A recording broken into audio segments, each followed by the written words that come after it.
Aujourd'hui, j'ai 5 astuces à te donner pour réussir tes oraux parce que c'est quelque chose que moi, en fait, je m'en suis rendu compte sur le tas. Souvent, on te dit plein de conseils avant les oraux, puis en fait, tu les oublies. Donc voilà, moi j'ai 5 conseils qui peuvent te servir aujourd'hui, qui sont faciles c'est facile de s'en souvenir, c'est ça le plus important. Il faut que ce soit des trucs faciles parce que le jour de l'examen, tu vas être un peu stressé, surtout si c'est ton premier oral.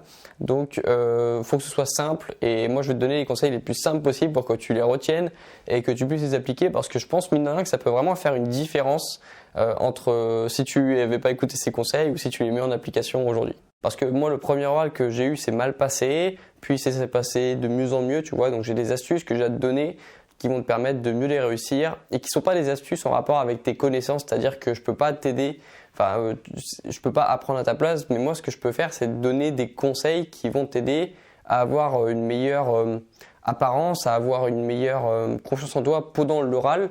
Et ça aussi, c'est des choses qu'il faut me prendre en compte parce qu'il faut bien savoir un truc, c'est que pendant un oral, t'es pas examiné à 100% sur tes connaissances, t'es examiné peut-être à 50% sur tes connaissances et le reste c'est aussi un peu comment est-ce que tu parlais, la façon dont tu t'exprimais, est-ce que tu étais droit, est-ce que tu étais souriant. Tu vois, il y a plein d'autres facteurs qui rentrent en jeu pour en avoir parlé avec des professeurs eux-mêmes, donc là je peux te le confirmer que ça marche comme ça. Ils te donnent une note globale pour l'apparence que tu as donnée, pour la prestance un peu que tu as eue et pas seulement pour tes connaissances. Ils n'ont pas de feuille, tu sais, avec tes connaissances, avec les mots qu'ils veulent entendre, etc. Ils donnent une appréciation globale par rapport à ce qu'ils ont entendu et aussi à ce qu'ils ont vu, par rapport à ce que je te dis, à ton caractère, à ton comportement avec eux, voilà.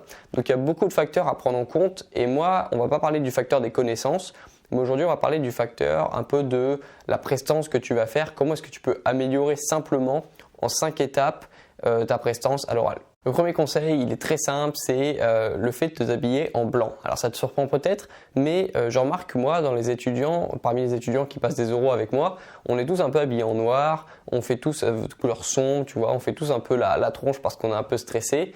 Et je pense que tu as tout intérêt à mettre du blanc. Pourquoi? Tout simplement parce que le blanc, ça amène à faire penser à des événements heureux. Toi, les étudiants, les professeurs, les correcteurs qui vont t'interroger, c'est des personnes qui sont un peu âgées forcément, qui ont vécu des moments heureux, qui ont vécu des mariages, qui ont vécu des événements qu'ils ont fêtés, des fêtes. Et souvent, le blanc s'associe à la couleur des fêtes. Alors que le noir s'associe à la couleur des enterrements, s'associe à la couleur d'événements pas très positifs. Et je suis sûr qu'il n'y a aucune référence scientifique derrière ce que je te dis, mais je suis sûr que tu peux te démarquer facilement en arrivant en blanc. Si tu es en blanc, que tu souris et que tu as une bonne posture, je suis sûr que ça peut donner une bien meilleure impression à ton correcteur plutôt que si tu arrives en noir, que tu fais la tronche, que tu as des rides parce que tu as mal dormi, tu vois. Je suis sûr que tu as tout intérêt à mettre du blanc. Ça, c'était la première étape, c'est la plus facile à retenir. La deuxième étape, et celle-là elle est beaucoup plus importante, c'est le fait de regarder droit dans les yeux ton professeur. Alors je te dis pas d'avoir un duel, tu sais le premier qui regarde à côté a perdu. Je te conseille pas d'avoir un duel avec ton professeur. Par contre, je te conseille de garder le contact avec ton correcteur. Pourquoi? Parce que c'est important déjà pour qu'ils gardent l'attention sur toi parce qu'ils ont des étudiants toute la journée qui vont passer à l'oral, donc forcément leur attention va être un peu ailleurs parfois et c'est beaucoup plus facile de garder l'attention de quelqu'un lorsque tu regardes dans les yeux.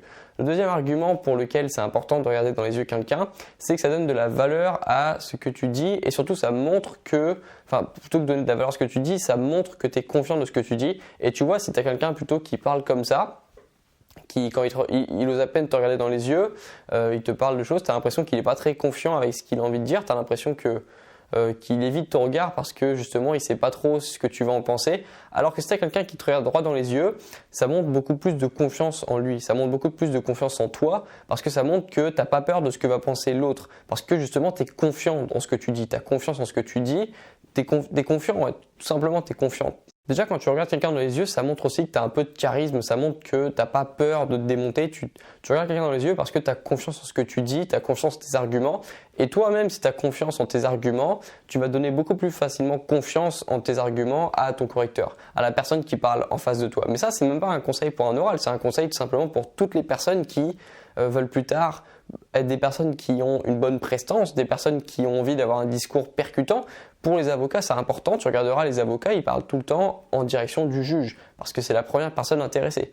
Et dès que tu regardes quelqu'un dans les yeux, dès que tu regardes ça montre du charisme, ça montre que tu as confiance en toi et tu as tout intérêt, ça c'est peut-être le point le plus important de cette vidéo, regarder la personne en face de toi. Tu as le droit de décrocher le regard de temps en temps pour parler d'autres choses, mais le plus important c'est que les 10 minutes durant ton oral, tu sois avec la personne, que tu te défoules pas, enfin que tu regardes pas ailleurs, que tu restes concentré sur le correcteur. Rappelle-toi que pour que le professeur ait confiance en toi et confiance en tes arguments, il faut que toi-même tu aies confiance en tes arguments à toi. Ça c'est une règle, c'est pareil, ça marche dans tout. Si tu as confiance en quelque chose, tu transmettras beaucoup plus facilement confiance aux autres que si tu sais que ton argument il est bancal et que ça va pas passer. Donc regarder le correcteur en face, dans les yeux, c'est montrer que tu as confiance en ce que tu dis. Et tu transmettras beaucoup plus facilement confiance à ton correcteur qui aura tendance à avoir une meilleure appréciation globale de ta prestation. Le troisième conseil plutôt, c'est le fait de sourire. Parce que justement, il faut que tu te différencies des autres. Et qu'est-ce qu'ils font les autres ? Ils font la gueule. Mais ça, c'est normal parce qu'évidemment, ils sont stressés. Enfin, tout le monde est stressé de toute façon. C'est pas une question de... Enfin, c'est normal. C'est normal de stresser. C'est un examen, c'est un oral. Donc, il y en a qui sont pas habitués à avoir la parole directement avec le correcteur. Donc, c'est normal. Par contre, tu peux essayer de détendre l'atmosphère parce que le professeur, lui, par contre, il n'est pas vraiment stressé. Il a juste envie d'avoir des étudiants qui sont joyeux d'être là. Enfin, il ne demande pas non plus d'avoir des étudiants joyeux, mais il demande juste des étudiants qui ont un peu de présence, qui ont un peu de charisme. Et si tu as quelqu'un qui sourit, un étudiant qui prend le temps de sourire, de dire bonjour avec le sourire, de dire au revoir, bonne journée avec le sourire, qui a laissé une impression positive, une appréciation positive pendant l'examen, ta note sera positive. Alors que si tu fais la gueule, si tu es triste, si tu montres que tu es énervé, tu vas transmettre ces émotions négatives à ton correcteur. Je te rappelle qu'il est vraiment juste en face de toi, donc il perçoit toutes tes émotions, il les perçoit. Et s'il voit un étudiant qui sourit tout le temps, il va se demander pourquoi est-ce même indirectement, il va se dire mais pourquoi est-ce qu'il souriait ? Ah c'est parce qu'il doit être content de sa prestation. C'est vrai qu'elle était pas si mal sa prestation, tu vois ? Alors que si tu fais la gueule, il va se dire ouais c'est vrai qu'il passait son temps à bouder, mais en même temps je comprends, sa prestation elle n'était pas incroyable. Donc ton humeur influence directement ta note. Et moi je suis sûr, alors 100% sûr que il y a des examens où j'avais des connaissances un peu bancales, où je ne savais pas trop ce que je disais, mais le fait que je sois resté positif, le fait que j'ai gardé le contact avec mon professeur, ça montrait un peu de confiance en moi, ça montrait un peu aussi que j'étais content un peu de ce que je disais, donc je pense que j'ai transmis un peu de ces émotions positives au professeur, et je suis sûr que j'ai gagné des points là-dessus, alors justement que mes connaissances n'étaient pas parfaites. Le quatrième point, tu vas comprendre très rapidement, c'est le point qui s'appelle le tic-tac-mente, c'est le fait d'avoir une bonne haleine, parce que tu sais ce qui se passe quand tu parles à quelqu'un depuis longtemps, souvent la laine elle commence à se dégrader un petit peu, donc moi j'ai toujours mes tic-tac à la menthe dans mon cartable, enfin dans mon sac à dos, prêt à être dégoupillé, tu vois, pour l'examen. Je les donne à tous ceux qui veulent tous ceux qui veulent un tic-tac à la menthe, qui veulent avoir une bonne haleine dans mon couloir, je leur donne avant qu'ils passent. Je suis sûr que tu vois, tout le monde est content parce que le professeur il est content, parce qu'il a des étudiants qui lui parlent toute la journée. Je pense qu'il en a un peu marre c'est normal, c'est pas agréable, tu vois, il est obligé d'être devant nous, donc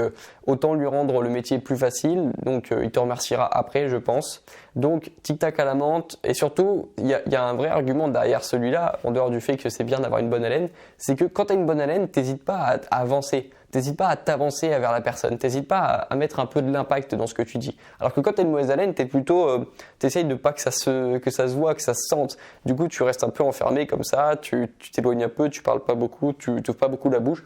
Alors que avoir une bonne haleine, ça donne une confiance en soi et du coup, tu n'hésites pas assez à faire des grands gestes, à avancer vers la personne, à parler un peu plus fort. Et ça peut t'aider toujours dans cette optique de vouloir être plus charismatique, de vouloir avoir plus de prestance.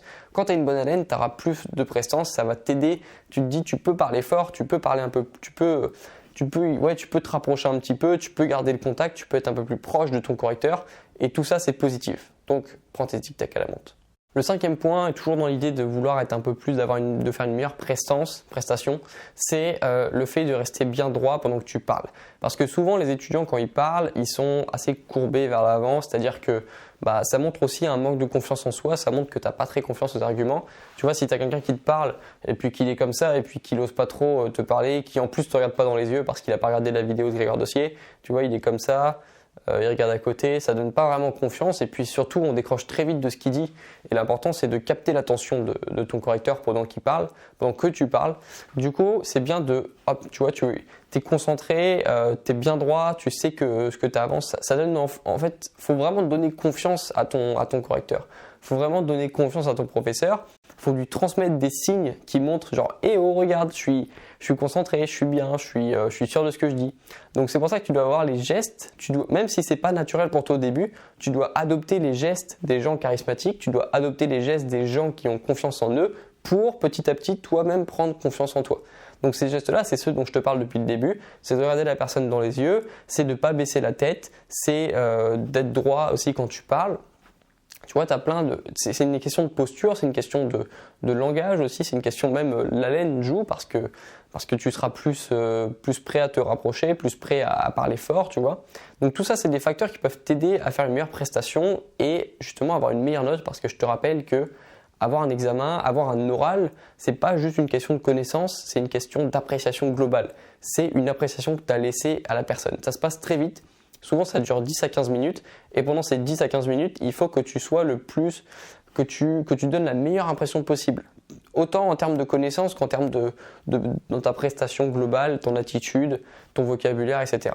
Le dernier point bonus que je te donne, c'est le fait d'être d'accord avec ton professeur. Ne contredis jamais ton professeur quand tu as un oral parce que déjà qu'ils passent une longue journée souvent et qu'ils en ont un peu marre à la fin, si en plus ils sont contredits par les élèves, ça va commencer à les énerver et puis ça va se ressentir directement sur ta note. Même s'il ne le sait pas vraiment, il va avoir une petite tension et il va hésiter à te mettre une note supplémentaire, peut-être qui t'aurait valu quelques points en plus. Donc, même si tu n'es pas forcément d'accord avec ce qu'il dit, ne dis pas de mais, ne cherche pas à te justifier, accepte juste ce qu'il te dit, même si tu n'es pas d'accord, je te le répète, mais accepte. Parce qu'on aime bien les gens qui sont d'accord avec nous, alors qu'à l'inverse, les gens qui sont tout le temps en train de nous contredire, on en a marre et on a plus tendance à ne pas les aimer et donc ton professeur par exemple il pourrait t'enlever quelques points. Le fait de ne pas être d'accord, de contredire, ça diminue l'appréciation globale qu'il peut avoir de toi. Donc moi, si j'étais toi, je chercherais toujours à faire la meilleure impression possible, donc à dire d'accord, ok, d'accord, je comprends, etc. D'être d'accord, d'hocher la tête, de ne pas chercher tout le temps à être dans le conflit, juste être d'accord avec ce qu'il dit, à prendre compte c'est les conseils qu'il va te donner ou les reproches qu'il va te faire, mais toujours à rester confiant en ce que tu dis et à ne pas être dans le conflit avec le professeur. Voilà, je t'ai donné 5 clés avec un bonus à la fin. Je suis sûr à 100% que si tu appliques ces conseils-là, tu vas avoir une différence vraiment drastique dans ton appréciation globale. Ça va t'aider à avoir une meilleure prestation à l'oral parce que c'est important, les oraux, il y a beaucoup plus de critères qui rentrent en compte qu'un écrit où c'est vraiment beaucoup plus de connaissances pour le coup. Un oral, tu peux vraiment jouer avec ta parole, avec la prestation orale que tu vas faire. Donc voilà, moi c'est quelque chose qui me plaît plus, même si je sais qu'il y a des inconvénients aussi. Tu peux tomber sur un sujet un peu piégeux. Mais voilà, si tu appliques ces conseils-là, vraiment c'est des conseils moi qui m'ont permis de me sauver lorsque j'avais justement pas assez de connaissances ou que j'avais des connaissances un peu bancales. Ça m'a permis de me sauver, d'avoir la moyenne dans certains cas, d'avoir un peu plus que la moyenne dans d'autres. Justement parce que j'ai adopté ces comportements un peu de gens qui ont confiance en eux. Puis maintenant, ça devient naturel pour moi, ça ne me dérange pas. C'est devenu naturel, j'ai même plus besoin d'y penser. Et voilà, j'espère que ça pourrait devenir ton cas aussi si tu pouvais après être plus à l'aise à parler parce que c'est une belle compétence aussi de savoir parler aux gens, d'avoir confiance en ce qu'on dit, d'avoir un peu de rhétorique. C'est quelque chose d'important, je pense même pour toute ta vie plus tard, donc autant appliquer ces conseils maintenant. Alors tu regardes cette vidéo, je suis en fait en train de passer moi mes examens écrits, mes oraux ce sera en janvier après, donc on en reparlera après et j'arrive à la fin de ce défi de faire une vidéo par jour à 6 heures tous les jours. Voilà, ça fait 30 jours que je le fais maintenant, c'est très cool, un beau défi, un défi difficile aussi parce que c'était pas facile tous les jours de parler, de faire des vidéos, d'essayer de trouver des sujets etc. en même temps que mes révisions.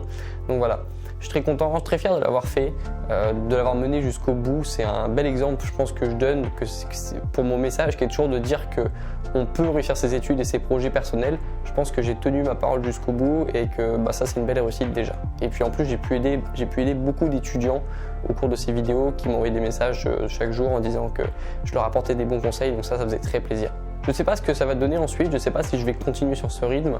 En tout cas, ce qui est sûr, c'est que je vais pouvoir un peu me reposer pour les prochains jours, pour penser aux prochaines vidéos, pour préparer aussi les examens que j'aurai après janvier, voilà, puis profiter des fêtes de Noël. Moi, je te dis bon courage, je te dis pas à demain, je te dis je sais pas quand, mais à bientôt et bon courage pour ta vision, lâche rien.